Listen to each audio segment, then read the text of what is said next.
This is a spoon. My spoon, to be more precise. But why would you want this one? Well, it is ultralight, as you can see.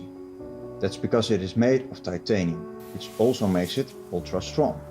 And that is an awesome combination. Most of the time, ultralight means that you have to be a little bit more careful with it. Not with this spoon.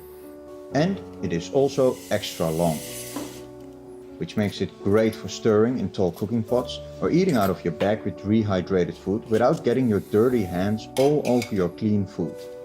The flat bottom makes it easier to scrape the last bits of a meal out of your pot.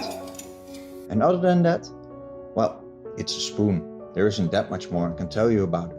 Mine is from Lixada, but a lot of brands have practically the same spoon in their product range, like Tokes, Forgo, Optimus and C2 Summit.